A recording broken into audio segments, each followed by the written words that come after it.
সবাইকে স্বাগত মোহনার সংবাদ এক নজরে। সঙ্গে আছে রাশিদা সুলতানা রিঙ্কু।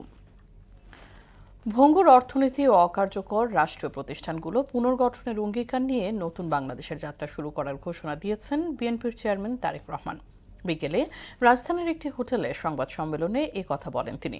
এ সময় তিনি আরও বলেন, দেশের স্বাধীনতাপ্রিয় ও গণতন্ত্রপ্রিয় মানুষ বিএনপিকে বিজয়ী করেছে। আগামী ৩-৪ দিনের মধ্যে নতুন মন্ত্রীদের শপথ অনুষ্ঠিত হবে বলে মন্ত্রিপরিষদ সচিব ডক্টর শেখ আব্দুর রশিদ জানান। সাপ্তাহিক ছুটির দিন শনিবার দুপুরে সচিবালয় মন্ত্রিপরিষদ বিভাগে তিনি সাংবাদিকদের কথা বলেন সংবিধান অনুযায়ী নতুন মন্ত্রিসভার সদস্যদের শপথ পড়াবেন রাষ্ট্রপতি মোহাম্মদ শাহাবুদ্দিন। ত্রয়োদশ জাতীয় সংসদ নির্বাচনে জয়ী 297 জন সংসদ সদস্যের শপথ আগামী 17 ফেব্রুয়ারির মধ্যে অনুষ্ঠিত হবে বলে জানিয়েছেন প্রধান উপদেষ্টার প্রেস সচিব শফিকুল আলম। সকালে রাজধানীতে এক ব্রিফিংয়ে এই তথ্য জানান তিনি। এতে গণভোটে হ্যাঁ ভোটের মাধ্যমে জনগণ সংস্কারের পক্ষে রায় দিয়েছে বলে মন্তব্য করেন প্রধান উপদেষ্টার বিশেষ সহকারী অধ্যাপক আলী রিয়াজ।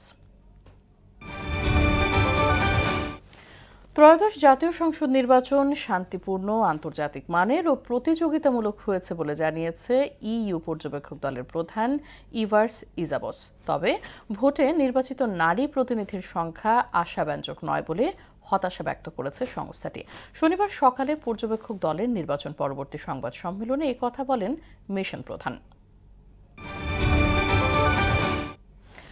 চাঁপাইনবাবগঞ্জ সদর উপজেলায় ককটেল বানানোর সময় বিস্ফোরণে 2 জন নিহত ও 3 জন আহত হয়েছে। ভোরে চরবাগডাঙ্গা ইউপির ফাটাপাড়া গ্রামে এই ঘটনা ঘটে।